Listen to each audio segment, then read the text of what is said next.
Welcome back to Buff-A-Touille. Today we're going to learn about the mysterious Coney Island sandwich.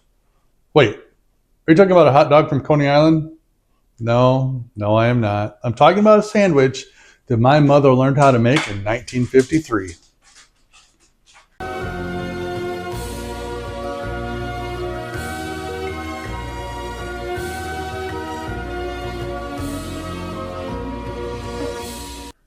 All right, growing up far from Coney Island, I was left to dream about the magical experiences for all those lucky kids who made it to the boardwalk on Coney Island.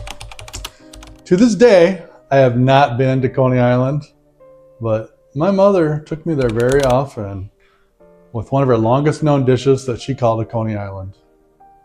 I wanted to be able to tell a story about the Coney Island sandwich for today, and I uncovered some mind-blowing details that I'm glad I really didn't know as a child. So before we get to that, I asked my mom to tell me her story, share the recipe so we could recreate it today. We're going to do that really soon, but first of all, has anyone else actually heard of this sandwich? And please share in your comments if you have and what you think about it. All right. So apparently there's quite a few different versions of what a Coney Island is.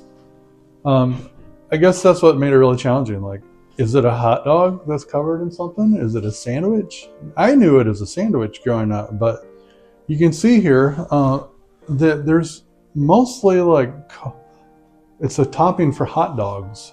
And so you can see there's a few different references. So like if you're at Coney Island, you're probably going to eat it somewhere like Nathan's. They have their own bagel dog. I've looked at their menu also online. I just really didn't see anything like what we're going to make today. But you can buy Coney Island sauce. A little bit about Coney Islands. From what I found in the research here, it all really originated around somewhere Flint, Michigan or Detroit, Michigan, and depending on who you talk to, but roughly around 1919 is the first known time period of a Coney Island being made. So the recipe was brought by Macedonian immigrants to the area, and it was a really big hit. So at one point in time, they're serving about 4,000 a day. Some great YouTube videos here that can tell that story, and the link to those is in the description. There's two parts to it. Check it out. But you can see here in this picture here, this is from one of the tasty Coney Island sandwich shop. So in my mind, I'm thinking, yeah, they're talking about a sandwich, but really it's still not a sandwich. It's still like what I'd probably call like a chili dog. But today we're going to make that sandwich. So check out that video. I think you'll really appreciate it. So for my mom's recipe, let me give you the story here. So you'll see in this picture here, there's my mother. She's the tall one in the middle. We're always the tall ones in our family, it feels like. But let me take you back to the golden 1950s.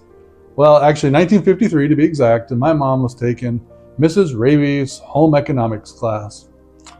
My mom is very fond of that class and this recipe, but if you don't know what home economics is has different names today, but essentially it was a class that everyone took, and there was quite a few classes about where you learned how to cook, how to sew, how to just pretty much manage all aspects of taking care of a well-functioning home. And then so back then, in order to hone their skills, the students would prepare meals for the faculty and staff, and one of the most popular dishes they did in the 1950s was the Coney Island sandwich. So we're going to make that next, and then after that, we're going to add a little of our own twist to it. All right, so for any of you 70s and 80-somethings out there that made this meal back in the 1950s, I want you to have a little consideration based off of, this is from my mother's memory and recipe. And so just to start off with, the very first thing, the meat, like there's a couple of different things you can do. You can either use bologna or minced ham, but today we're using what she has, the primary ingredient, which is Spam. Of course, Spam, gotta love it. So we have a full can of Spam. I guess we actually have 14 ounces of Spam today. That's going to be our meat. We're going to take everything we have and put it in a food processor. So we've got our Spam. We also have a half of a, this is a half of a large sweet onion, or you can use one small onion. We have an eighth of a tablespoon of course, it's not mayonnaise, it's a Miracle Whip. And then Mother suggested 3 sweet pickles. However, we went the easy way and got our own sweet relish, and we have a 4th cup of sweet relish, which comes out to about 3 sweet pickles. In addition to that, we have a Velveeta cheese, and we have a 1/4 pound of Velveeta cheese. We have a couple hard-boiled eggs, and we also have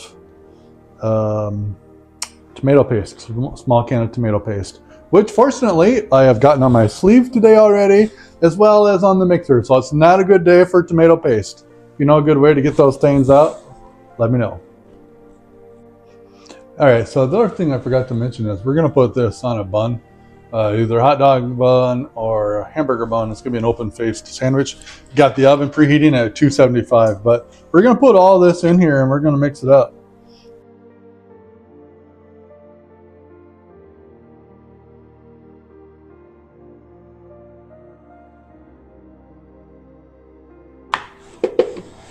Try one last time not to get tomato paste all over things that shouldn't be on.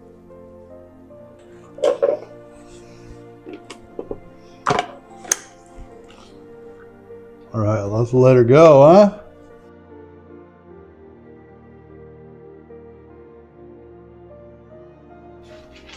All right, so I've got hot dog buns opened up here. I think the best thing to do is just take some form of a spatula and spread it on. Just like all good meat, you should be able to spread the meat right on the bun. It is beautifully pureed.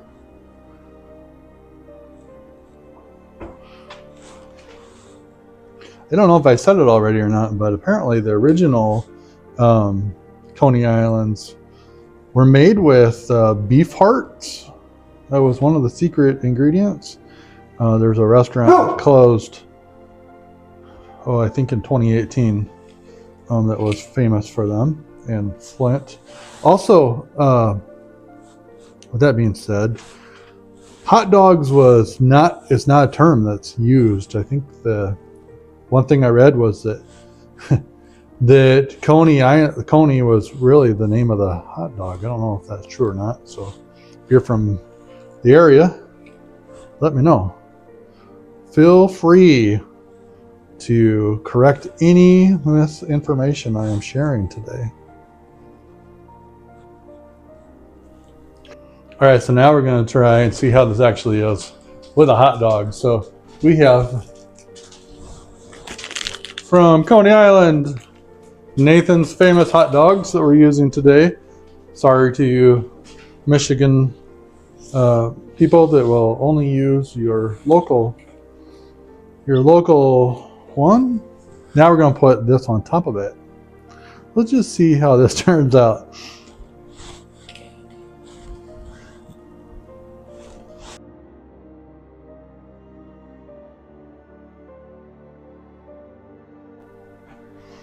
All right, so here's a moment of truth.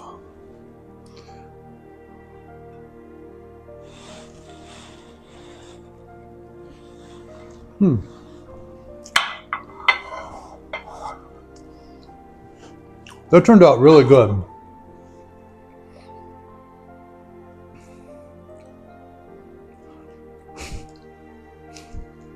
Yeah, what do you think?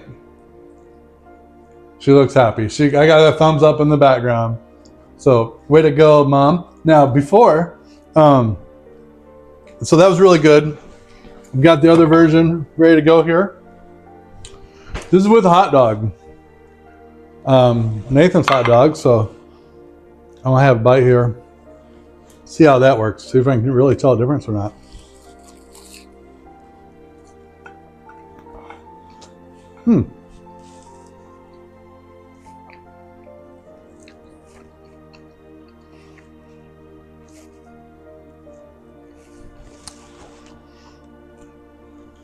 That's interesting. Like, they don't taste the same, so you can definitely differentiate the hot dog from the Coney Island sauce, they really work well together. It's almost like the Coney Island sauce gives a tomato and mustard and pickle kind of a relish type feeling to it. So it's good both ways. So I don't know. I'm really pleased the fact that it turned out like I remember. I'm glad the experiment worked with the hot dog as well. Wow. So anyways, I'm so glad that I could make this for you today. I really appreciate all of your support, and keep those comments coming. We love seeing what you're thinking about everything. And I guess thanks for joining us on another Buff-A-Touille experience.